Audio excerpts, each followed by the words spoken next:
ऐसा प्रेम इस अनंत ब्रह्मांड में किसी ने किसी से नहीं किया हो। राधा रानी धरती पर जब अवतरित हुई, राधा रानी गर्भ से पैदा नहीं हुई थी, अवतरित हुई थी। भगवान अवतरित होते हैं, गर्भ से पैदा नहीं होते जी। तो माँ कीर्ति और वृषभानु जी जो उनके पिता हैं, ये बड़े दुखी रहते थे कि कोई संतान नहीं। तो यमुना महारानी से माँ कीर्ति मांगती थी कि एक संतान चाहिए, और उस समय के बहुत अमीर व्यक्ति थे वृषभानु जी। बताया जाता है 11 लाख गायें थी उस समय। जिसके पास जितनी ज्यादा गायें होती थी वो उतना ज्यादा अमीर होता था।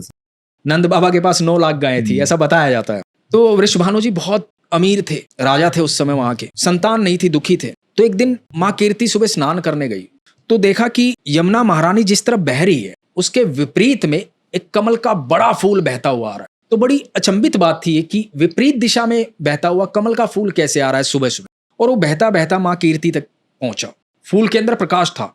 तो माँ कीर्ति देखती रह गई, डर गई, घबरा गई कि ये फूल के अंदर किस प्रकार की रोशनी है। तो जब माँ कीर्ति के पास वो फूल पहुंचा, सूरज की पहली किरण आई और वो फूल खिल गया, उसकी पत्तियां खुल गई। और पत्तियां जैसे ही खुली तो अद्भुत तेज लिए हुए अनंत ब्रह्मांड की सर्वेश्वरी वहां पर विराजमान राधा रानी, लाडो रानी उस कमल के फूल में। देख करके माँ कीर्ति पागल हो गई, गोदी में उठाया राधा रानी, बड़ी अचंभित थी। कोई शब्द नहीं आ रहा था मुंह में, सूझ नहीं रहा था ये हो क्या रहा है। इतने दिनों से यमुना महारानी से मांग रही थी मैं, मुझे संतान चाहिए, संतान चाहिए। दौड़ी दौड़ी वृषभानु जी के पास गई, सुनो हमें यमुना महारानी ने संतान दी है, ये देखो कौन आया है। और वृषभानु जी ने जब देखा लाडो रानी को, वृषभानु जी भी पागल हो गए, जोर जोर से चिल्लाने लगे, हमारी पुत्री आई है, हमारी पुत्री आई है। पूरे महल में कह दिया उत्सव मनाओ, हमारे यहाँ पुत्री आई है। उत्सव की तैयारी की गई। कुछ देर बाद पता लगा कि बच्ची जो है आंखें नहीं खोल। थोड़े चिंतित हो गए वृषभानु, पल भर के लिए चिंतित हुए। फिर कहा कि कोई बात नहीं, ये जैसी भी है हमारी बच्ची है।